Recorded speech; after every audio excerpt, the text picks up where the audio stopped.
sí se nota, se observa la presencia de obesidad, sobrepeso, de gran importancia para el desenlace de un paciente.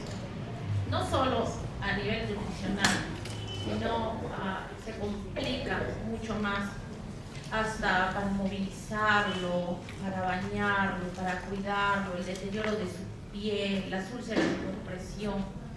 Entonces, es por eso que consideramos de gran importancia este tema de nutrición. Ahora, específicamente al tema, vamos a ver qué pasa, ¿no?, con el paciente crítico. ¿Cómo lo vamos a nutrir cuando ingresa a la unidad? Bueno, un paciente crítico presenta estados hipermetabólicos y catabólicos intensos, un grado elevado de estrés por procesos quirúrgicos, traumáticos, sépticos, lo que se asocia a un aumento de morbilidad y mortalidad, ya que esta situación conlleva a alteraciones bioquímicas y un rápido descenso del peso corporal, la masa corporal y la inmunidad. Ya, entonces, bueno, la situación en sí, en la que ingresa este paciente, ya sea un paciente postoperado que se complicó, ya sea un paciente neurocrítico, un paciente politraumatizado, un paciente por una sepsis, un paciente por una neumonía, este estado de estrés le va a generar cambios en su metabolismo. Entonces, esto hace necesario el suplemento nutricional para evitar complicaciones en esto. La siguiente. Entonces, ¿qué es nutrición enteral? La nutrición enteral es la mezcla de nutrientes químicamente definidos que se administra en el tubo digestivo mediante sondas a nivel gástrico o intestinal. La nutrición enteral preserva la estructura y función de la mucosa gastrointestinal. Esto es importante. Esto es parte de los beneficios de la nutrición enteral. Mantiene su efecto de barrera, o sea, tratamos de que sea lo más fisiológico posible, evitando o reduciendo la dislocación bacteriana, disminuye la respuesta catabólica, reduce la tasa de infecciones en el paciente crítico. Y, importante también, la primera opción es la nutrición enteral. Como primera opción tenemos que tomar esto. Ya, si es que no ha sido posible nutrirlo vía enteral, recién se opta por la vía parenteral. Es más fácil de administrar, lo sabemos, ¿verdad? Es más fácil de controlar, es fácil de preparar, es menos traumática, mejor tolerada por el paciente y más económica. Entonces, ¿cuáles van a ser los objetivos de la nutrición enteral en un paciente crítico? Corregir la deficiencia específica de nutrientes originada por la enfermedad grave, sea el diagnóstico que presente el paciente. Aportar los requerimientos metabólicos y nutricionales. Previene la desnutrición del paciente, mantiene un sostén metabólico y funcional del paciente crítico y brinda un sostén nutricional. No sabemos qué tan larga va a ser su estancia. ¿Ya? Entonces, el soporte nutricional va a ser importante para eso. No sabemos a los procedimientos a los que puede estar sometidos. No sabemos si en algún determinado momento ingresa por un diagnóstico y se va complicando con otros diagnósticos, se les va agregando otros diagnósticos y probablemente el estado nutricional en que lo mantengamos va a ser importante para las complicaciones que pueda llegar a tener o para su buena evolución, ¿no? ¿Cuáles son las ventajas y los beneficios de la nutrición enteral? Mantiene la integridad y la permeabilidad de la mucosa. Mejora la función inmune a través del tejido linfático. El inicio precoz mejora la respuesta metabólica. Mejora la cicatrización de heridas. Mantiene la función hormonal y gastrointestinal. Disminuye el costo intrahospitalario y conserva la relación normal entre insulina y glucagón. Entonces, como les repito, o sea, tratamos de mantener lo más fisiológico posible las funciones del paciente. ¿En qué casos está indicado? Cuando hay una reducción en la ingesta, Cuando se ve eso, a pacientes en coma, ¿no? Que no pueden alimentarse porque están en coma, o estupor, confusión, pacientes anoréxicos, hiporéxicos, disfagia o orofaringia, que su traumatismo le puede estar provocando, o sea, le dificulta, ¿no?, nutrirse. Hipermetabolismo, acá van más los pacientes accidentados, los pacientes de UCI, traumatismos, quemaduras, sepsis, postoperatorios de cirugía mayor. Enfermedad gastrointestinal, obstrucciones esofágicas, enfermedad inflamatoria intestinal, fístulas del aparato digestivo, falla de órganos y sistemas. Esto también, o sea, es parte ya de las complicaciones que pueda tener un paciente crítico. A nivel respiratorio, a nivel renal, hepático, intestinal, multiorgánico. Entonces, prácticamente engloba a todos los pacientes en estado crítico, ¿no?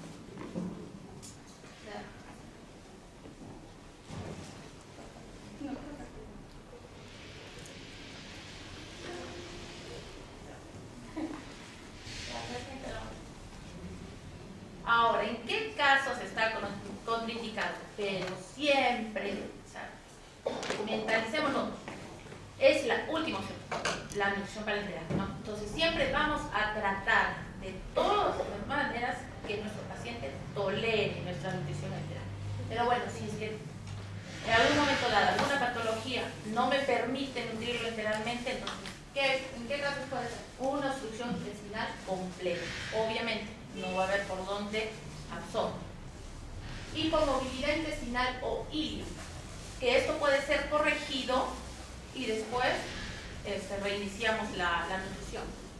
Y fístulas de gasto alto, cuando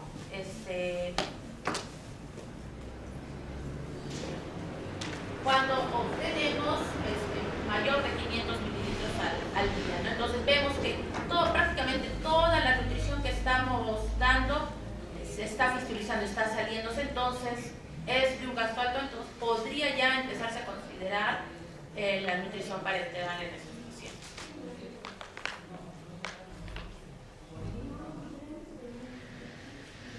Consideraciones. El inicio del soporte metabólico y nutricional debe darse entre las 24 y 48 horas de ingreso del paciente.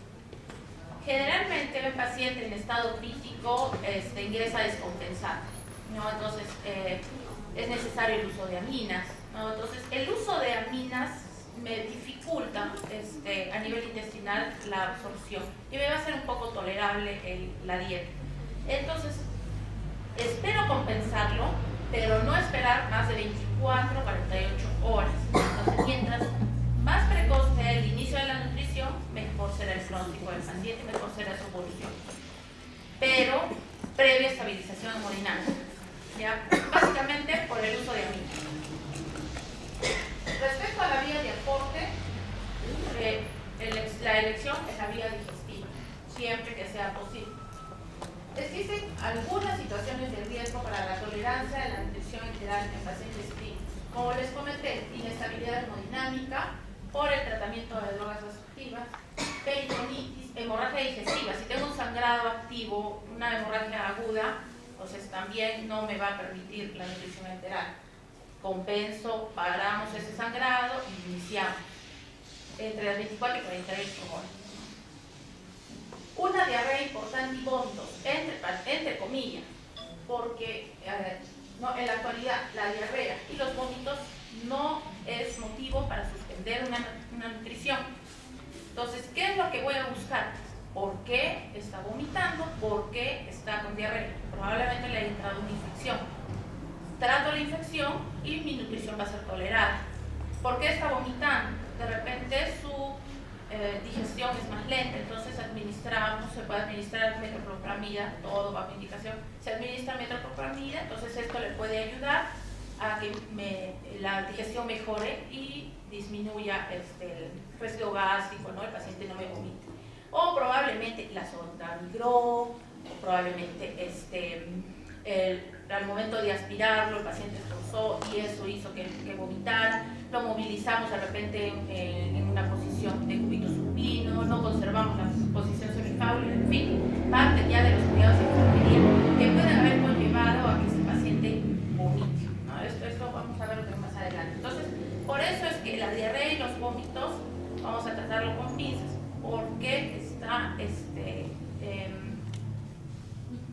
motivo para suspender la nutrición. Hay que ver qué es lo que lo ocasionó para que recién se decida suspender.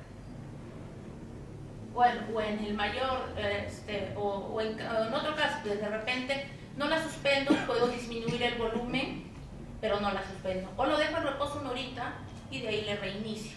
Valoro 3 de residuo y reinicio la dieta. ¿Ya? Pero no hay suspensión definitiva. ¿Qué más puede haber? Como les dije, ¿no? Estos no contraindican el inicio de la nutrición, pero sí obligan a un seguimiento más estricto. Evaluaré más seguido a mi paciente, ¿no? Estaré auscultando ruidos, ¿no? De repente hay un hilio, de repente hay mucho residuo gástrico, está balonado, ¿no? Entonces sí va a requerir un mayor monitoreo, un mayor cuidado por parte de la enfermería, ¿no? Y un mayor registro de repente también en nuestras hojas de balance. Ahora, bueno, tipos de fórmulas para brindar nutrición enteral. Según el aporte de nutrientes, tenemos fórmulas completas que cubren el total de las necesidades nutricionales del paciente. Suplementos que complementan las necesidades del paciente que reciben nutrición insuficiente por otras vías. Hay pacientes que nos toleran la vía oral, pero no en su totalidad, ¿no? Entonces puedo suplementarle, ¿no? Probablemente tomas en tomas, ¿no? Una en la mañana, una en la tarde, una en la noche, o en la mañana y en la noche, pero conservando su dieta, que no va a ser una dieta completa, vía oral, ¿no? Entonces ahí también se da como suplemento. Y los módulos que aportan uno solo de los principios inmediatos con el objetivo de completar una dieta insuficiente. Por ejemplo, los módulos proteicos, ¿no?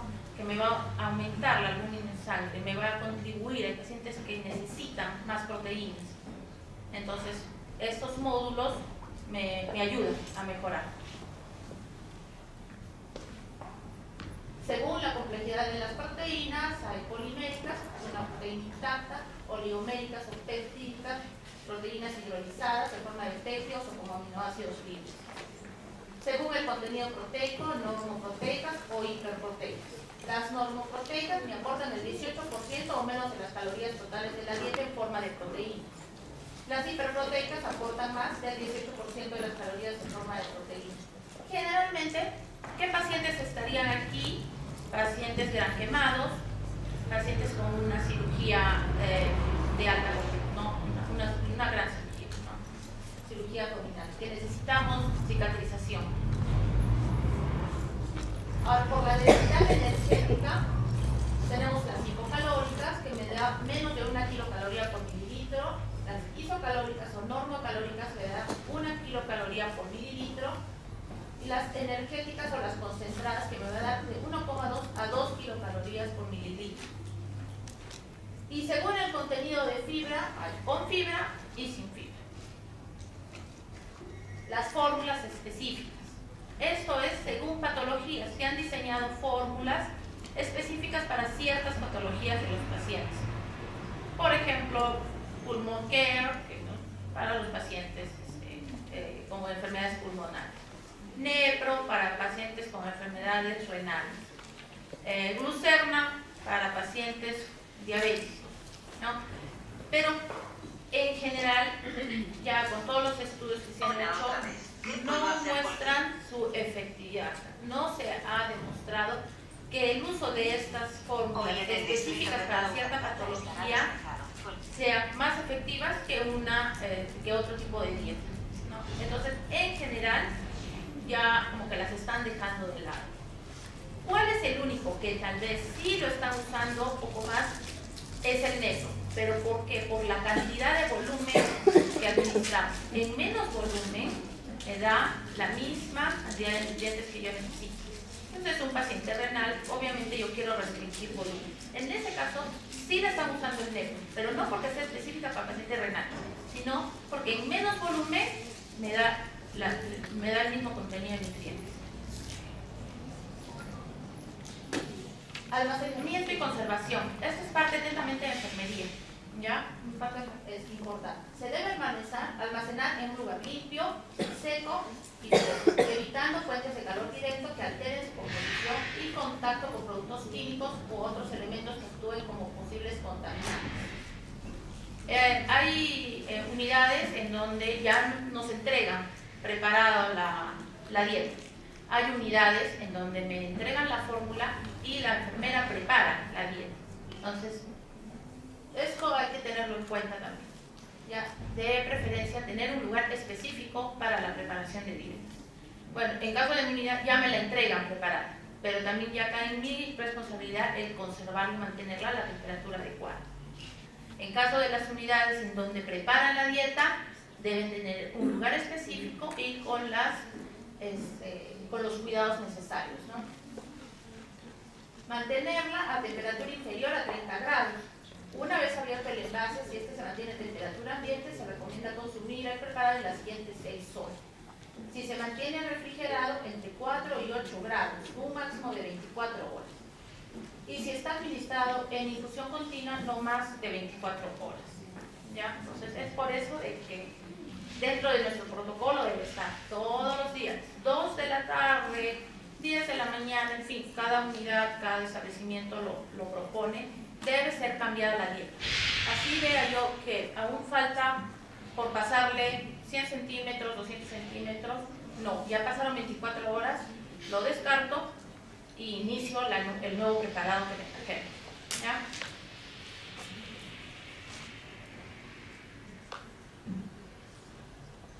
Los métodos de administración. Los que más se están usando ahora es la administración continua, ¿no? Por infusión, con las bombas de infusión. Consiste en la administración de la fórmula por goteo durante 24 horas con la ayuda de una bomba de infusión y con equipos diseñados para tal fin. ¿Ya? El equipo de acuerdo a la bomba que se esté utilizando. Y la administración en bolo, que consiste en administrar mediante bolo, jeringas o goteo por gravedad un volumen que generalmente es menor a 400 mililitros, incluyendo el agua de lavado y difusión. A veces nos los indican en tomas entre 5 a 8 tomas, en función del volumen total que se necesita administrar y de la tolerancia que tenga el paciente, ¿no? Es conocido por nosotros, ¿no? Que nos indican dieta durante 24 horas. A veces nos indican dieta en 20 horas y reposa 4 horas. A veces nos indican en bolos, en tomas, ¿no? Pero en una unidad crítica lo que más se está utilizando es infusión continua, no suspende, no descansa, no reposa el paciente.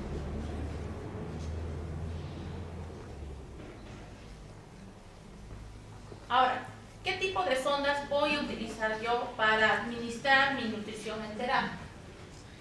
Por el material, preferentemente de poliuretano, más flexibles, tienen alto grado de biocompatibilidad, las paredes finas y la luz y tienen una mayor luz interna. El calibre para los adultos entre 8 y 14 French, longitud entre 90 a 105 centímetros para el estómago y 105 a 145 para el intestino.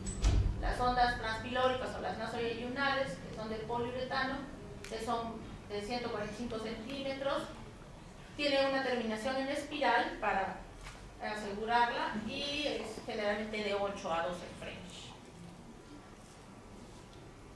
Las vías de acceso también las conocemos: nasogástrica, orogástrica, la duodenal, que se va a situar acá, la yeyunal, más abajo. Ahora ya quirúrgicas, la gastrostomía se va a situar aquí y la yeyunostomía que se sitúa más abajo.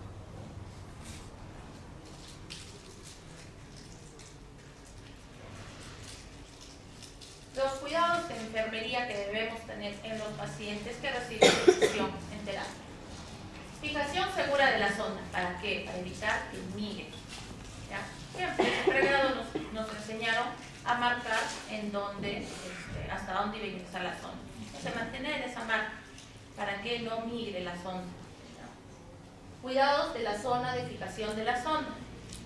También conocido, para evitar úlceras por presión. ¿Ya? Las úlceras por presión no solamente es a nivel sacro, talón, ¿no? También es en zonas de fijación de sondas y catéteres. Entonces también esto es parte de nuestro cuidado. cuidados de la zona de fijación de la sonda. Limpieza de la sonda.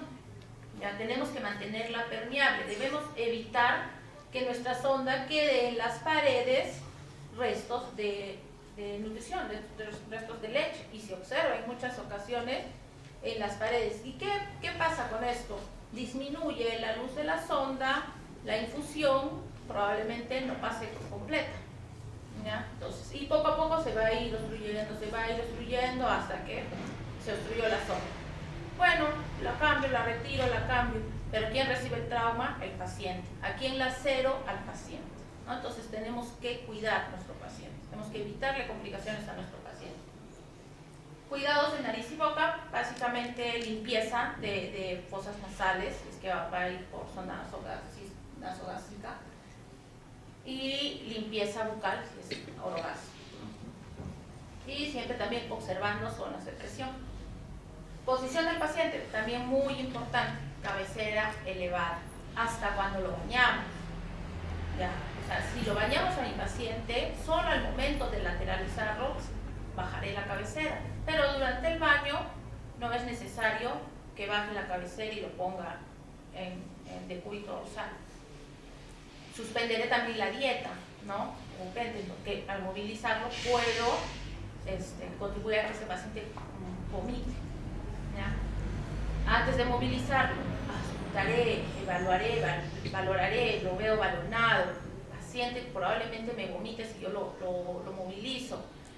Tengo que evitar que este paciente se aspire. Entonces, de repente, ¿no? Retiro el residuo gástrico o suspendo la nutrición y me permite hacer mi procedimiento con más calma. Lo bañaré tranquilamente, le cambiaré su ropa tranquilamente. Bueno, las vías quirúrgicas, como vimos anteriormente, están las gastrostomías, las yeyunostomías. Bueno, esto es recomendable cuando se ve que el paciente va a necesitar alimentarse con nutrición enteral durante un periodo prolongado. ¿No? Hay pacientes generalmente mostrados en que la ingesta por vía oral no va a ser posible, ¿no? Entonces, el cuidado de las ostomías se va a la limpieza diaria del estómago, puede ser con agua y jabón. En caso de gastrostomía, puedo rotar la sonda 180 grados cada 24 horas, comprobar la correcta posición de la sonda, identificar posibles desplazamientos, siempre colocando una marca o midiendo el extremo externo. Solo en gastrostomías lo de rotar la sonda, porque en caso de yeyunostomías no puedo rotar. No colocar gasas bajo el soporte externo, porque esto va a hacer de que mi sonda poco a poco se vaya retirando. Evitar tirones, ¿no? Esto tanto en las nasogástricas, orogástricas, como también en las gastrostomías. No tiene por qué la sonda tirar. ¿Ya? Se debe sujetar la sonda a la pared abdominal y cambiar la sujeción alternando la zona cada 24 horas. ¿Qué consideraciones debemos tener en cuanto a los contenedores en las formas? Tanto los equipos como las bolsas deben ser cambiados cada 24 horas, ya sea la bolsa de la nutrición o el equipo de nutrición. Están diseñadas para infusión continua a través de una bomba de infusión peristaltica. Las bolsas están diseñadas de un material de polivinil y vienen para almacenar entre 500 a 2000 centímetros cúbicos. Deben ser de fácil llenado, con un cierre seguro y con una marca de calibración que permita ver qué tanto de dieta me queda, calcular, ¿no? De repente hasta cierta hora le preparo una cantidad y a las 10 de la noche le preparo la otra cantidad y agrego, ¿no? Calculando siempre hasta qué hora va a recibir, ¿no? La nutrición. Y la alimentación por bomba disminuye el malestar abdominal, porque como es en infusión continua y en cantidades pequeñas, disminuye el malestar abdominal, distinto a administrarle la dieta en bolo. Bueno, las complicaciones que pueden darse son mecánicas, infecciosas, gastrointestinales, metabólicas. ¿Ya? Muchas de estas relacionadas al cuidado que le da enfermería. Entre las mecánicas, bueno, ¿cómo las podemos prevenir? con un lavado regular, mucho más en las sondas nasoyeyunales, que la colocación es mucho más difícil, que el calibre es también menor. Entonces, estas sondas se recomienda que su lavado sea cada 2 horas y con agua tibia. Entonces, parte de nuestro cuidado, incluso de nuestra entrega de turno debe ser, te entrego la sonda nasoyeyunal permeable. Y con una marca, incluso hasta podemos medir, ¿no?, qué porción queda afuera, ¿no?, para evitar la rotación, porque es fácil de rotarse esta zona. Ahora, si administro tratamiento, no muchos pacientes van a recibir tratamiento también por las sondas, entonces tendré que diluir bien este medicamento, triturarlo bien, lavar la sonda antes de administrar y después de administrar. Bueno, si es que hay medicamentos en presentación líquida, pues mejor. Al menos 10 mililitros de agua, no hay que pasar. ¿Qué más puede haber? Erosiones de la mucosa, ¿no? Zonas de presión. ¿Cómo podemos evitarlas? Con una limpieza, un cambio de fijación, rotar la sonda, alternar los puntos de apoyo, evitar presionar las aletas nasales, lavar fosas nasales con agüita o suero salino y observar las recomendaciones en las sondas gruesas, ¿no? ¿Qué más puede haber? Arrancamientos, ¿no? De repente estaba tirando y eso le va a lacerar al paciente. Desplazamientos o migración, que me va a hacer que yo tenga que nuevamente colocar la sonda, ¿no? ¿Qué otra puede haber? También tenemos que ver, vigilar las medidas de contención de los pacientes de riesgo, comprobación de la posición una vez por turno, ¿ya? Antes de sospecha de desplazamiento y tras maniobras de movilización del paciente. Si yo veo que esta sonda no está, la marca está por encima de lo indicado, entonces verificaré, ¿no?, de que la sonda esté en su sitio, ¿no?, si está en estómago o está en yeyún. Tengo que evaluar antes de continuar con la nutrición o antes de administrar un fármaco. ¿Qué más puede haber? Broncoaspiraciones, ¿ya? ¿Y cómo evito esto? Con la cabecera elevada a 40 grados. Y como les dije, probablemente suspendiendo la dieta cuando lo voy a movilizar al paciente. La sinusitis también es una complicación. ¿Cómo puedo evitarlo? Evitar el uso de sondas gruesas y evitar el acceso nasal. Ahora también se está recomendando más el uso de sondas orogástricas, no nasogástricas, y mucho más en pacientes neurocríticos, porque se presentan las sinusitis. ¿Qué más puede haber? Contaminación del preparado, porque no hubo una manipulación higiénica del preparado, no hubo un previo lavado de manos, no se cumplió con los tiempos indicados para el cambio del producto o el cambio de los equipos o de las bolsas contenedoras. ¿Y a qué puede conllevar esto? A diarrea, que como lo comentábamos al inicio, no va a ser indicación para suspender, pero sí va a ser motivo de laceración de la zona perineal del paciente, el paciente se empieza a escaldar, empieza a irritarse la zona perineal, mayor facilidad para que si hay una escara se contamine, entonces va a haber un análisis de heces, más antibióticos, en fin. Entonces, ¿y todo por qué? Porque de repente hubo una mala manipulación del contenido. Entonces, anotemos bien los cuidados de enfermería que tenemos que tener para evitar estas complicaciones. ¿En qué podemos resumir el protocolo de nutrición del paciente crítico? Inicio entre las 24 y 48 horas de ingreso del paciente. Un punto importante. La nutrición enteral es prioridad sobre la nutrición parenteral. Entonces, ya cuando yo hago todos los para iniciar otra dieta, insistiré con la nutrición enteral. Ya si no me la tolera, si veo que el paciente se está complicando, que no lo estoy nutriendo, recién optaré por otro. ¿Qué más? No hacer lavados gástricos por rutina. y no hacer lavados gástricos para suspender mi dieta. Solamente se suspende dieta si el residuo gástrico es mayor a 500. Si es menor, no la suspende. ¿Qué otra más puede haber motivo de suspender? Si yo aspiro y hay un contenido bilioso fecaloide, digamos, que me pueda dar indicios de que hay una obstrucción. Ahí sí observo, le comento al médico y él tomará las medidas necesarias. Ya, probablemente sí, ahí me indique suspender.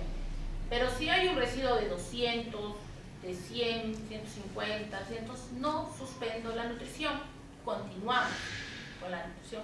Porque, ¿qué está pasando? De repente, la digestión es más lenta, la ayudaremos con metoclopramida, ¿no? Probablemente me diga, sí, administrarle metoclopramida, ¿no? De repente en horario o de repente solo a una ampolla está, ¿no? Entonces sí, eso me ayuda a digerir. Ahora, si yo hago un lavado gástrico y empiezo a obtener leche no digerida, ya no continúo. Hay que dejar que absorba, que el paciente absorba. Entonces ya no se suspende la dieta. Y no se hacen ya tampoco los lavados por rutina. ¿Qué debo observar en mi paciente? Si está balonado, si ausculto y no hay ruidos. Esos son signos de alarma. No son signos para suspender, pero sí son signos de alarma. Ahora, si lo estoy movilizando y me vomitó, es un signo de alarma, pero no es un motivo para suspender dieta. ¿Qué más? Otra consideración para la nutrición. Las fórmulas específicas para ciertas patologías no son de gran ayuda, ¿no? Continuamos con las fórmulas clásicas. El manipuleo de la fórmula es importante para evitar infección. Los cuidados de la sonda es importante también para evitar complicaciones. Bueno, creo que es básicamente todo lo relacionado a nutrición enterada. ¿Realmente alguna duda? ¿Alguna acotación, no? A mí me place mucho es estar en otros ámbitos que no sean netamente los hospitalarios, sino los académicos, formativos y los de premiación profesional. Indudablemente que cuando nos dirigimos a un público tan generoso por escucharnos, simplemente tenemos en primer lugar que dar gracias por ello. Dar gracias porque permiten poner en consideración de ustedes un tema tan importante, pero a la vez tan sensible en lo que viene a ser el día de hoy. Hoy por hoy hemos visto numerosas publicaciones. Hace 2 semanas tuvimos una en que nuestra institución de salud se jactaba pues, de haber realizado 4 operativos en simultáneo a nivel nacional. Comenzamos en Piura, siguió Ica, luego Arequipa y subió al norte finalmente en Trujillo. 4 coordinaciones de procura que hicieron posible, algunos dicen una pequeña cifra, 5, 6, 7 personas beneficiadas, pero fueron más, porque no se contaron, por ejemplo, como tejidos las córneas. A cada donante se les trajeron córneas. Entonces, salud, si es que a ello referimos, han sido más los beneficiados. Entonces, siempre hemos hablado del proceso. Seguro que me lo han escuchado hablar y he presentado numerosas diapositivas que en algo tienen que ver con eso. Vamos a variar un poquito ahora lo que viene a ser esta presentación con lo siguiente, ¿no? El mantenimiento del donante, la donación, el proceso en general con la descripción respectiva. Antes yo les ponía una foto y les decía, cuando imaginamos el trasplante, nosotros nos imaginamos el centro quirúrgico, la ablación, la sangre que se está virtiendo allí y la isquemia fría, la isquemia en caliente. Hoy por hoy tenemos que mostrarles otra cosa. En primer lugar, resultados. Resultados que a la luz de lo que viene a ser la ley 28.18.9 se transgreden un poquito. Porque esta ley dice que tiene que ser un resultado tanto para el receptor como para el donante una cuestión de confidencialidad.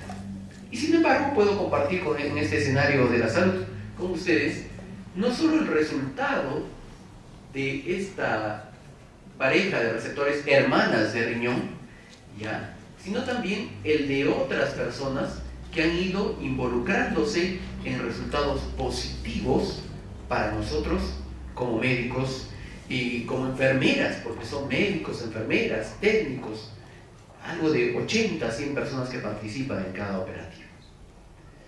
¿Cuál es el objetivo del estar acá? Hay un objetivo primordial. El objetivo primordial es el de sensibilizar. Sensibilizar a un grupo humano como el vuestro, donde hay pues la capacidad técnica, cognitiva y logística de decir o hacer algo fundamental. Y eso fundamental es, en primer lugar, coger mi celular, si trabajo en una unidad de cuidados críticos, veo amigas ahí del Nacional, del Goyeneche, del Honorio, entonces cojo mi celular, cojo mi móvil y digo, doctor, posible donante en, me imagino, UCI Goyeneche, o posible donante emergencia shock trauma del Honorio, posible donante UCIN del HNKC, posible donante clínica Arequipa, clínica San Pablo, donde esté. Ah, pero si se va a recuperar, no. Paciente en estado neurocrítico debe ser reportado, debe ser notificado por obligación, por ley. Y es en ese sentido que sensibilizarles a ustedes va a traer consigo 3 procesos fundamentales. El primero, optimizar la función de los órganos previos al trasplante. Ah, no, mejor le notifico cuando ya esté, pues, cuando ya esté en Glasgow 3. Cuando ya esté en Glasgow 3, van a haber pasado algunos días y ese paciente puede ya estar deteriorado. Puede ya haber sufrido las causas de ese desconectarse cerebralmente y empezar a tener un proceso natural de lo que viene a ser el declive de la vida hacia la muerte. La detección precoz de esos posibles donantes va a permitir pues sensibilizarles a ustedes a usar un poquito más este aparatito, ¿de acuerdo?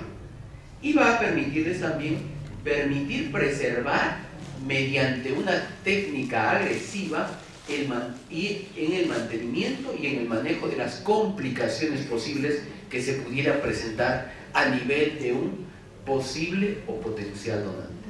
Pero doctor, ¿qué es un posible donante? Posible donante es aquel que tiene un proceso neurocrítico que lo lleva a una unidad de cuidados intensivos, una unidad de shock trauma, con un Glasgow 7 o menos. Posible donante. ¿De acuerdo? ¿Y qué es un potencial donante?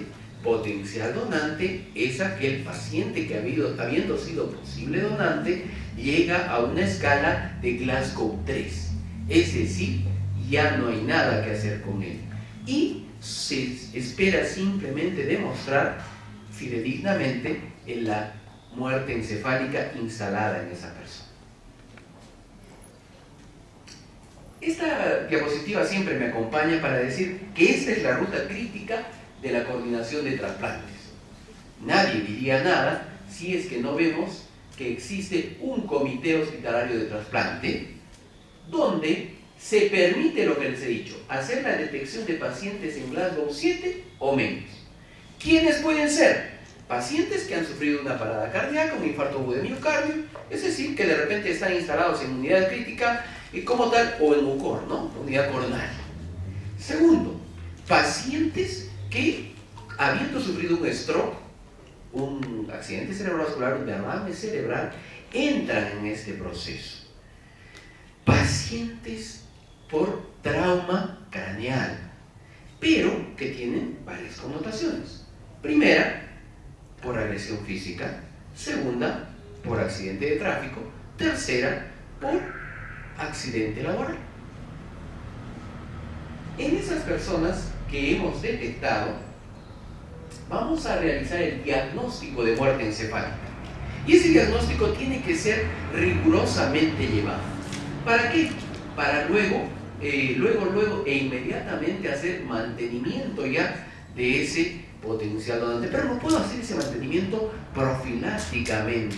Evitar que se me escare, evitar que se me infecte, evitar que se me encharque y tener un donante ideal. Luego se certifica esa muerte encefálica, se hace la petición de la donación, en los cuales, y eso les voy a recordar, si alguien de la Clínica San Juan de Dios me dará la razón, hace 2 semanas tuvimos, oh maravilla, en un sistema que estamos ya todos conectados, de las unidades críticas, donantes, Clínica San Juan de Dios, perfecto, vamos, y sí, en efecto, era un paciente que se había caído teniendo una cuestión laboral y tenía pues todo esto destrozado, ¿no? Entonces, ya querían donar, ya nos hablaba, no, pero un ratito, qué raro que ya me estén avisando de esto, si todavía está con sedación, qué raro. Y entonces vamos, y efectivamente alguien había hablado del tema de donación. ¿Quién dijimos que habla del tema de donación? El coordinador o la coordinadora de Procura. ¿De acuerdo? Nadie más. ¿Por qué? Porque si no, estaríamos haciendo sospechar que hay un entendido entre el médico o la enfermera tratante con el médico o la enfermera o enfermero que está realizando la petición de donación. Y no es así. 2 semanas y ese paciente sigue ahí. No me dejará mentir Evelyn, que en UCI hay una señora en la cama 1 que sigue allí. ¡Ah! Rápidamente, estaba en 3er piso, neurocirugía, baja en la UCI, se le hizo el campo y todo. ¿Cuánto tiempo lleva ahí? Casi un mes. Casi un mes. ¿Y pero por qué, doctor? Ya debía haber usted sacado todo lo que se puede. No. Antes no. Antes no. Yo no quiero que me estén jalando las patitas en la noche cuando estoy durmiendo plácidamente. No puedo adelantarme al proceso. Y sin embargo esa paciente sigue ahí, cama 1. No estoy inventando absolutamente nada. Petición de la donación, solo coordinadores de Procura. Cualquiera de ustedes puede informar del estado del paciente, si es que lo gusta, pero no tocar ese tema. Después de que nosotros ya lo hemos tocado, ustedes pueden ir y decir, señora, creo que le han hablado del tema de donación. ¿Y por qué no se animan? Después. Porque saben que hay una persona autorizada que ya lo ha hecho y ahora ya es un tema de conocimiento público. Aspectos logísticos de la extracción. Hasta el día de hoy me reunía con la Oficina de Relaciones Institucionales, no me creen que son alrededor de 80 a 100 personas las que participan. Y no contamos solo a los que entran pues a sala y están ahí, que son 3 cirujanos, 2 enfermeras, una técnica. No, si contáramos eso seríamos mezquinos. ¿Por qué no contar, por ejemplo, a Rocío y sus amigas que están allá al fondo, que nos notificaron? Y que estuvieron al pie del seguimiento de ese donante, de ese posible donante, de ese potencial, y luego donante. ¿Por qué no contarles a ellas? ¿Por qué no contar al portero medio espeso que tienen en el Goyeneche, que está ahí, pero que de alguna u otra manera, que si no nos abre la reja, no salimos con la ambulancia o no entramos al hospital? Todos somos importantes. Y muchas veces nos dicen, a usted me habla tan bonito ahora, después de que me han maltratado. Y la cara que más se acuerdan los familiares de los donantes es justamente del personal que estuvo en esos días críticos previos a la muerte. Y recuerdan la cara y después nos ven, y cuando nos ven dicen, qué bien, oye, sí, ¿no? Hay un acercamiento, porque estuviste en su momento de dolor. Luego viene esta parte, el seguimiento familiar previa distribución de los órganos. De eso se encarga la otra parte, ¿no? La asignación que se hace previo estudio de histocompatibilidad, previo estudio anatomopatológico y previa validación de esos órganos. El seguimiento familiar y el seguimiento epidemiológico. Y en ese seguimiento epidemiológico, por ejemplo, tenemos excelentes resultados. 26 años de nuestra primera trasplantada, sigue viva, como cualquiera de ustedes, da a veces una plática, ofrece entrevistas, etc. Y está bien, y eso está bien. Y les paso un chisme, mañana tenemos en el hospital, después de mucho tiempo, vamos a retomar el trasplante de donante vivo, mañana vamos a estar un poco atareados en eso, así que van a ver que va a revolucionar otra vez nuestra realidad sanitaria, porque vamos a volver a hacerlo y vamos a volver a ser libres. Entonces, en el contexto de trasplante de órganos, hay trasplantes de alto riesgo. Si alguien necesita un trasplante, un órgano donado, cada vez las posibilidades son más pobres, mucho más disminuidas. Y se dan cuenta por una sencilla razón. A los chicos de Procura, que solo somos dos, la licenciada Marilena y yo, nos dicen: no, ustedes tienen una producción muy baja, ustedes paran paseando, ustedes no están en un solo sitio. No es cierto, paramos en todos los hospitales, pero no hay donantes. Y no hay donantes, y es lo que obliga a tener los criterios ampliados, criterios de donación que se van a ampliar, haciendo que el trasplante se convierta en una entidad de alto riesgo, porque hay cada vez más pacientes sensibilizados e hiperinmunizados. Se sensibilizan también con la administración de un paquete globular, un paquete de plasma, o simplemente se sensibilizan por las reacciones propias del cuerpo y se hiperinmunizan. El retrasplante, muchas veces les dices al paciente trasplantado: bueno, adelante, felicidades, bienvenido de vuelta a la vida, y haz tu vida normal. Pero ellos incluyen en la vida normal nuevamente lo que viene a ser alcohol, parrilladas, condimentos, etcétera, etcétera. Y hoy por hoy tenemos más posibilidad de hallar donantes adultos mayores y niños. Dos detalles.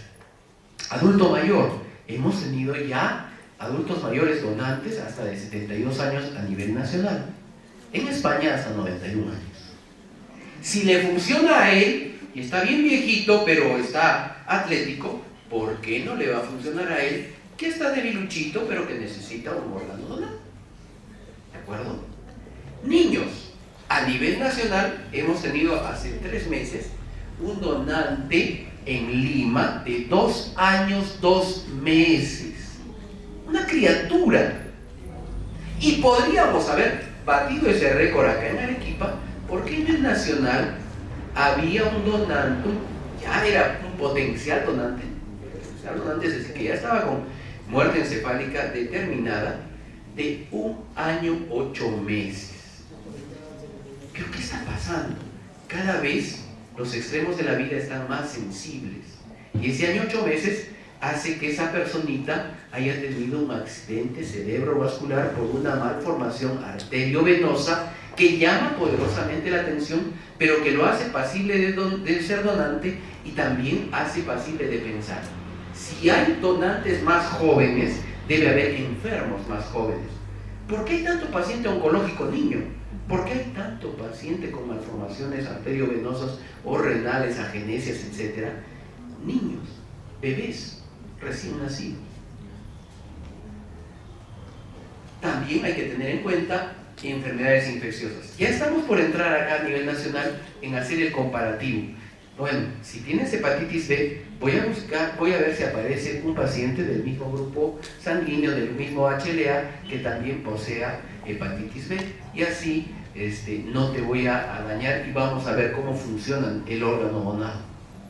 Órganos de donantes marginales, lo que les digo, edades extremas.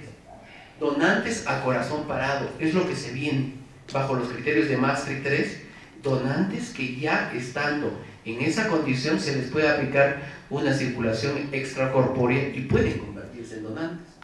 Retardo de la función del injerto. Hace 2 años yo presentaba en la tele a un amigo que había sido trasplantado de corazón. Ese retardo en la función de su injerto tardó 4 días. Le pusieron un corazón nuevo, pero 4 días lo cacheteaban el corazón y no prendía. Hasta que al 4.º día, cuando ya lo daban por perdido, simplemente se activó. Hoy por hoy vive en Hilo, Ángel se llama él, y está bien. Y el trasplante renal combinado. ¿Cómo combinado? Páncreas, riñón, hígado, riñón. Por esas noxas que afectan a estos 2 órganos. Entonces, este trasplante tiene que ser realizado con órganos disponibles, lo que hay. Y teniendo en cuenta que la muerte encefálica es una catástrofe porque se produce una inestabilidad hemodinámica que va a llevar consigo a decir: que la muerte encefálica no es otra cosa que el cese total, absoluto e irreversible de las funciones troncoencefálicas. ¿De acuerdo? Y esto contrario a lo que pensaban los griegos, ¿no? Ah, parada cardíaca, muerte. No. Parada cardíaca no necesariamente es muerte. ¿De acuerdo? Hay tejidos que siguen vivos, ¿sí? El corazón, entre comillas, sigue latiendo, producto de las aminas, producto del manejo, etc. Pero no es que esté vivo. Entonces, esa muerte encefálica es de implicancia médica, es de implicancia ética, es de implicancia legal, es de implicancia religiosa. ¿De acuerdo? Ya no hay quien comande. De acá para abajo ya no hay quien comande. Y todo comienza pues con esa isquemia o edema cerebral que lleva a esa homeostasis con compromiso hipotalámico, o puede llevar a una hipertensión, bradicardia, compromiso respiratorio, activación parasimpática, activación simpática con la tormenta catecolamínica, vasoconstricción, y todo ello ¿para qué? Para compararlo con algo más fácil, más comprensible. El manejo inicial nos va a permitir que tenemos que mantener una presión sistólica en mayor o igual de 90, una PAM mayor o igual de 60, una presión venosa central menor o igual de 2, un índice del trabajo ventricular izquierdo de 15, el patrón de cuña pulmonar, el índice cardíaco, el gasto urinario, temperatura central, y para eso está el refrigerador, el hematocrito, la saturación de oxígeno y el pH. Pero este refrigerador, ¿por qué está? Porque esta es la forma sencilla de decirnos, comenzamos. La muerte encefálica, ese borbotón que está teniendo nuestras neuronas, ahorita, aunque allá por el fondo creo que hay personas que están en Glasgow menor de 7 porque ya están durmiéndose. Entonces, esa catástrofe que es la muerte encefálica es como esta refrigeradora. ¿Qué hace la refrigeradora? Está conectadita y conserva todas las funciones, ¿sí? Conserva todas las funciones.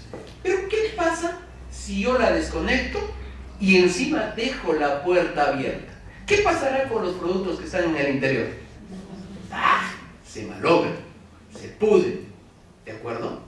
Entonces, si hacemos una prueba de electroencefalograma en una persona que está con muerte encefálica, ¿qué va a dar? Reactividad nula, punto 1. Pero no me convence, doctor. Veamos a ver si todavía hay flujo sanguíneo. Vamos a hacerle una gammagrafía. ¿Cómo se ve la cabecita? Nada, oscuro todo ahí. Hagamos un Doppler. El doctor Niciama, un Doppler, por favor. El doctor Niciama viene y coge ventana tálmica, ventana temporal, ventana occipital. Gustavo, compatible con el resto. No hay nada que hacer. Así nos dice. ¿Y qué significa eso? Que la refrigeradora está desenchufada y que todo lo que está allí se va a malograr irremediablemente. Entonces, si no hay actividad eléctrica, ahora por ventura todos los presentes me dirán, ¿hay posibilidad de volver a la vida? No les escucho. Y muchas veces confundimos el diagnóstico y a veces decimos, no se preocupe señora, solo un milagro. Pero si le decimos eso, estamos diciéndole, todavía está enchufada la refrigeradora, todavía puede que vuelva a la luz, y no es así. ¿De acuerdo? Bien. Y después de hacer ese diagnóstico tan penoso pero tan necesario, es que nosotros decimos, acta de muerte cerebral, se determina que fulano de tal con DNI tal ha fallecido de un trauma craneoencefálico y que se certifica. ¿Quiénes lo certifican? Neurólogo o neurocirujano, el médico tratante y el director o representante del hospital o encargado de la guardia en ese momento. Y ojo, hace poco en el hospital ha surgido una disquisición. Teníamos un donante y nadie quería hacer el certificado de muerte. ¡Que lo hagan de procura! Y yo les voy a decir una cosa. Vamos a hacer de cuenta que esa línea café de arriba es la del médico y la enfermera tratando, ¿ya? Y vamos a hacer de cuenta que esta mesa es la línea en la que trabaja el coordinador de procura. Solo hablando de esas dos líneas, hasta donde las ven, ¿se juntan o no se juntan? No se juntan. Y entonces, ¿en qué momento yo voy a hacer un acta de muerte encefálica si yo nunca he sido médico o profesional tratante de este paciente? En ningún momento. En ningún momento. Y entonces, el que tiene que hacer eso es el médico tratante. El médico tratante. Bien. Vamos a la siguiente. Entonces, ¿de qué depende la calidad de un órgano donado? Qué bonito, ya tengo mi órgano donado, pero ¿está viable o no? Depende del manejo en el ámbito endocrino, cardiovascular, respiratorio y renal. Vamos a ver. En el ámbito cardiovascular, el 80% de pacientes requiere de al menos una amina, ¿no? Una noradrenalina, en pulsos. Acá lo solemos hacer en 4 en 100 y vamos aumentando de acuerdo a la necesidad. El 25% de donantes se pierde por un mal manejo de este campo tan imprescindible como es el cardiovascular, que permite irrigar todos los demás órganos, presentando hipotensión secundaria por pérdida de tono simpático, esa diabetes insípida, con la poliuria, insuficiencia suprarrenal, restricción hídrica. Y ahí a veces en emergencia, ¿cuánto cuesta un cloruro? No es muy caro, ¿verdad? Y sin embargo estamos goteando, calculando para que le alcance. No, démosle a chorro, inundémoslo. Total, por lo menos los riñoncitos salvaremos. Porque los pulmones, si encharcamos al paciente, se van a dañar y no van a servir. ¿De acuerdo? No restricción hídrica. Y la hipovolemia por un posible trauma abdominal o un trauma de otra área. Vamos a ver. Respiratorio. El edema pulmonar se produce en este ámbito de la tormenta de catecolaminas que reduce el trasplante pulmonar hasta en un 20%. Si yo lo encharco, ese pulmón ya no sirve. ¿De acuerdo? Y tengo que tener mínimamente una radiografía del tórax limpia, una PAFI mayor o igual de 300, una PIP menor de 5, tabaquismo, nadie llega a esto ya, porque hay cierto grado de conciencia, hacemos uso de tabaco, así que es más fácil. Ausencia de trauma, aspiración o cuadro maligno. La ventilación mecánica con una FiO2 de 40, una PO2 de 100, PCO2 de 35-40, el pH no mayor de 7.45 y una broncoscopía, de preferencia evaluar la anatomía, cuerpos extraños, localizar o aspirar secreciones y tomar muestras para mentir. Prevenir atelectasias mediante una terapia respiratoria. Y el antibióticos solo si hay una coloración grande aspirado bronquial. Pero profilácticamente para otros órganos o sistemas se puede dar y sin embargo va a ser útil también para pulmón. A nivel endocrino hay que cuidar la baja de la hormona antidiurética, previniendo esa diabetes insípida que se da en el 80-90% de los casos. La hipernatremia, como hemos dicho, esta hipernatremia, ojo, va a ser muy importante, ya lo vamos a ver ahorita, el compromiso de la hipófisis anterior y la disminución de estas hormonitas, ¿no? La hipernatremia, si hay una hipernatremia notoria, el hígado no sirve, ¿de acuerdo? Eso lo vamos a ver, creo, a continuación. Acá está. Esta hipernatremia mayor de 160 va a ser una falla, va a denotar una falla del injerto. No va a pegar el injerto, no va a pegar. Por más de que ese hígado esté bonito, no va a pegar, ¿ya? Y crea este balonamiento del hepatocito. Y se maneja todo esto con vasopresina y con desmopresina intranasal. Entonces, yo quiero que quede bien en claro para ustedes un detalle. Este es el motivo de pregunta siempre. ¿Cuál es el objetivo fundamental del mantenimiento del potencial donante? ¿Es garantizar la estabilidad hemodinámica? Sí. ¿Para que haya una buena perfusión? Sí. ¿Para que haya una buena oxigenación? Sí. De órganos y tejidos y asegurar con cuidados generales evitando la parada cardíaca o sistolia y la consiguiente pérdida del donante. A comienzos del 2018, me acuerdo que era un 17 de enero, viene una donante de un hospital y viene, 14 años tenía, bien chévere, ya lo habíamos hecho mantenimiento, estaba adecuada para donar, y de pronto dicen, no, sí, el hígado van los riñones, van las córneas, en lo que está ya en pleno vuelo el avión de Lima para traer especialistas para la ablación de hígado, hace parada. Hasta yo tuve que entrar para hacer reanimación. Todos tratando de reanimarla, no salió. Una parada en cualquiera de nosotros es fácil de salir, ¿sí? Una parada en alguien con muerte encefálica es lo más difícil de salir. Así haya coche de paro a la mano. Otras consideraciones. Pues qué bonita la camita que se ve acá, qué excelente, un ambiente de primera. Estamos esperando a que ¿está ocupando una cama? No, nos va a liberar de hasta 9 camas. 2 córneas, 2 pulmones, 2 riñones, páncreas, hígado y todo el corazón del mundo para poder liberar a personas que están padeciendo de una enfermedad por carencia o disfunción de un órgano y ahora necesitan de nosotros. Otras consideraciones. Vamos a descartar la presencia de agentes infecciosos transmisibles. Para eso es la serología. Y en nuestro medio, a diferencia de otras partes, hay que hacer énfasis en el Chagas, por ejemplo.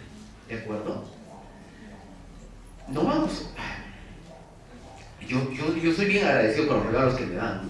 Pero si me dan, por ejemplo, una billetera con hueco, pues no. Entonces lo mismo, si le doy a un trasplantado un órgano enfermo, no, pues le voy a transmitir una infección y me va a perseguir hasta el final de mis días. Obtener toda la información útil y ahí vamos preguntando. Yo siempre cuento anécdotas. Primero fijarnos, hay tatuajes, hay piercings. En una, por ejemplo, no nos fijamos, descubrimos el cuerpo y flexionamos las rodillitas, era varón y tenía en toda la zona urogenital condilomas acuminados. Un momento, hasta acá nomás, gracias. En otra, un paciente procedente de Madre de Dios, me acuerdo, todo bien, chévere, jovencísimo, 28 años, qué primorosa edad. De pronto, solo destapamos hasta el área genital, estaba totalmente bien, normal, no había problema. Y no sé por qué se me ocurre acomodarle la frazadita y destapo el piececito y las uñitas estaban así bien bonitas y pintaditas de rojo. ¿Por qué se las pintaría? ¿Por qué se las pintaría? Sospecha. Madre de Dios, zona de alta promiscuidad. Joven y pintándose las uñas, mucha duda para cualquier efecto que pudiéramos transmitir a los receptores. Garantizar la viabilidad de los órganos desde el punto de vista de la infección de cualquier origen. Si sospechamos de una infección recurrente, damos tratamiento profiláctico. ¿De acuerdo? Contraindicaciones: infecciones o sepsis, vírica, fúngica, tuberculosa, que pueda haber estado concomitantemente al desarrollo de la enfermedad. Y más que todo del fallecimiento en el caso de córneas. Vamos a una morgue y en la morgue nos encontramos un cuerpo. Si es indigente, si es flacucho, si de repente tiene algún antecedente no tan aparente, preferible allí nomás. Sepsis bacteriana que acompaña el shock y la disfunción orgánica. La fungenia, la meningitis por listeria, el meningococo, hongos, protozoos, encefalitis herpética. Y también nos fijamos en algunas causas locales, dentro de las cuales tendremos que resaltar la pseudomonas y el acinetobacter, que son motivo de preocupación. No utilizamos pulmón si es que hay aspergillus o algún hongo filamentoso. ¿De acuerdo? Mucho cuidado con eso. Infecciones agudas por virus, obviamente, HIV, HTLV, Creutzfeldt-Jakob, virus de hepatitis, B, C. Valoramos el donante para receptores seropositivos solamente. Lesiones residuales de tuberculosis, hidatidosis diseminada, con antecedentes recientes de resección quística. La hilatidosis también es prevalente en nuestro medio. Área ganadera en el ámbito bovino. Si el tatuaje es de más de 3 meses, no hay problema. Y hay que preguntar también dónde se hizo ese tatuaje. Hay que preguntar. Podría haber efecto ventana. Si el tatuaje es menor de 3 meses, habrá que valorar el lugar de realización, incluyendo si hubo autorización sanitaria en el lugar de realización. Hasta eso tenemos que averiguar. Y las condiciones higiénicas en las que fue llevado a cabo. ¿Quiénes tienen tatuaje acá? No levanten la mano, por favor. ¿Listo? Existencia de alguna urgencia y la posibilidad de realizar parada cardíaca para disminuir el riesgo de periodo ventana. Si hay periodo ventana latente, desechamos. Evaluación del donante. Miren eso que es importante. Si no hay antecedente de diagnóstico histológico de un proceso tumoral, de frente excluimos al donante. No. Actitud ante el donante con tumor para prevención de neoplasias. Tumores de alto riesgo de transmisión, desechamos. El coriocarcinoma, el melanoma, el cáncer de pulmón, carcinomas metastásicos, también permiten descartar a este tipo de donantes. Tumores de piel, tumores de 5 a 10 años, carcinoma in situ, tumores renales de bajo grado, tumores primarios del sistema nervioso central, van a permitir una actitud por lo menos conservadora. Actitud frente a neoplasias, también el riesgo nulo de tumores para piel de un carcinoma vasocelular y espinocelular sin metástasis. Después de un periodo de 5 a 10 años sin recidiva, puede ser donante. ¿De acuerdo? Y existen 3 grupos de tumoraciones. Y en esos 3 grupos, el grupo 1 sí puede ser, no contraindica, sí puede ser donante, puede ser considerado para donación ante ausencia de otros factores de riesgo, los del grupo 2, y ahí sí, el grupo 3, tumores cerebrales de 4º grado, sí, de plano, chao, no gracias. El proceso de donación y trasplante en nuestro medio tiene un detalle. El año pasado hemos tenido 2 donantes por millón de habitantes. Arequipa, 4 donantes por millón de habitantes. Si alguien le dice, como a mí me dijeron en mi pelada cara y a través de una red social, la procura está mal en Arequipa 4 donantes al año, en Lambayeque 18 donantes. Yo me esperé y le llevé las estadísticas del Ministerio de Salud y de Salud, y así en un foro donde estaba esta colega, yo le dije que eso era falso. Lambayeque tuvo 5 donantes por millón de habitantes y Arequipa 4 donantes por millón de habitantes. Entonces hay que leer la información fidedigna, no dejarnos llevar por el impulso de un momento. Les decía, ¿más de 100 profesionales implicados? Sí. ¿Interviene la sociedad? Ustedes son parte de ella y están siendo capacitados. La detección del potencial donante no solo por nuestras visitas. Generalmente visitamos en la mañana, pero de los hospitales, de las clínicas, nos han llamado hasta de madrugada. Y aunque parezca mentira, nos sacan de la discoteca, pero igual vamos. ¿De acuerdo? Valoramos el donante. No, pues todavía no está en muerte encefálica. Esos 2 ejemplos que le he puesto. Confirmamos la muerte cerebral. Ojo, ojo. Si no hay causa conocida de fallecimiento, no procedemos. Tiene que ser una causa determinada, no al albur. Manejo del donante, confirmación legal de la muerte cerebral, el llenado de esa acta de muerte encefálica, consentimiento familiar, lo veremos ahorita, autorización legal. Esta autorización legal se da en personas que no tienen familiares cercanos o que están no identificadas y que después de 48 horas, si es que persisten, si es que estando en muerte encefálica persisten con un buen funcionamiento, se pide autorización al juez para proceder a la donación. Aspectos organizativos para el traslado, lo que han visto, incluso acá no le he cambiado, podría haberlo puesto el helicóptero ese que sale, que está llegando al Revaliati, donde está llevando un corazón, pero bueno, no lo he puesto. extracción de los órganos y tejidos, el trasplante prácticamente directo y el almacenaje. ¿Qué significa eso de almacenaje?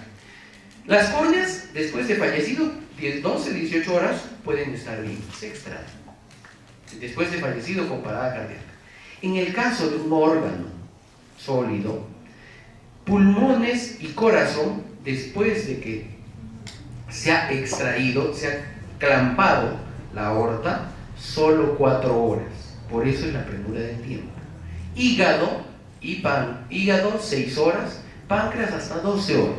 Riñones son más generosos, los riñones, hasta 24 horas pueden durar, después de clampar la arteria.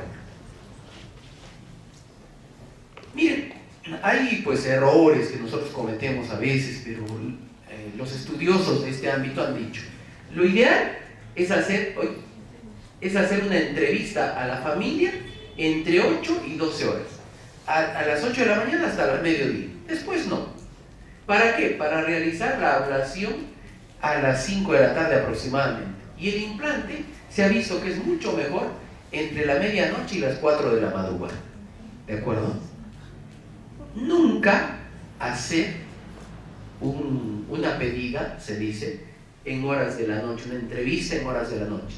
Porque la familia está confundida y aunque parezca que así medio dormidos te van a decir que sí, no, te van a decir que no, los vas a perturbar, los vas a fastidiar y encima te pueden hasta pegar. ¿De acuerdo? Pases el proceso de duelo. Este es bien bonito porque nos explica. Al principio, ¿qué pasa? ¿Cómo va a estar muerto?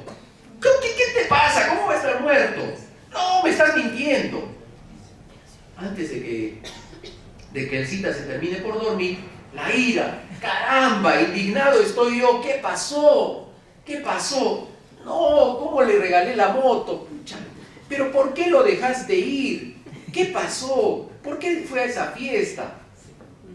La negociación. Y este es un momento muy importante, porque aquí viene una frase en las cuales incluso, si ustedes todavía están en duda, nos pueden llamar. Si dijeron que esperen, nos pueden llamar. ¿Saben por qué? Porque acá dice, señorita, señor, ¿y ahora qué puedo hacer? ¿Ahora qué voy a hacer? Ya se fue, ¿no? No hay que decirle que todavía está ahí. Si ya está certificado, ya se fue. Y entonces llamo a Gustavo o llamo a Marita y cualquiera de los dos estará allí. Y viene la depresión, la tristeza, el llanto, el desconsuelo. Recomendarles siempre que le digan a esa persona, no le entreguen pues una tarjeta de una funeraria, no hagan eso. Díganle que una persona de la familia vaya a consolidar la búsqueda de los servicios funerarios, pero que esté tranquila para que no se aprovechen de ella. Así los van a ayudar, porque de otro lado les van a ofrecer cajón de frutas diciéndoles que es cedro o caoba. Eso pasa. La aceptación. Y luego de la aceptación viene algo muy importante, el aprendizaje. Y es ahí que en el aprendizaje se van a acordar, esta señorita no me voy a olvidar nunca porque ella me convidó un vasito de agua. Ella me dijo que vaya a buscar al Padre para los santos óleos. Ella me ayudaba a entrar así escondiditas nomás porque yo no tenía tiempo para venir en otro horario. Eso lo valoran bastante. En conclusión, el riesgo accidental de neoplasias siempre va a estar latente. Los donantes diagnosticados de neoplasias hay que tener en cuenta los tumores de piel, los del sistema nervioso y los renales de bajo grado de malignidad aparente. Los tumores del sistema nervioso central, dijimos que mucho cuidado con los de grado 3. La decisión va a ser siempre difícil. Y va a ser tan difícil que hay dos cosas. En ambos platillos de la balanza, por un lado van a haber personas que te donen y en las cuales haya un riesgo al donar. Pero hay personas que van a recibir y en las cuales siempre hay un beneficio para la donación. Cuando hemos hecho la entrevista familiar, se vio que esta era un acta de donación perfecta, de manera genérica y con un formato. Claro, acá no hay condicionamientos. Ojo, mucha gente dice, pero ¿cuánto me van a pagar? Avísenme porque estoy necesitado. Dice que cada riñón cuesta $5.000 y no es así. No hay precio para una donación. ¿Acaso cuando damos a los damnificados de acá o de allá decimos cuánto me van a pagar? ¿Acaso decimos que para la familia Cárdenas, Carreón o XYZ es esa donación que yo voy a dar? No. Si le dicen quiero conocer al receptor, no se puede, la ley lo prohíbe.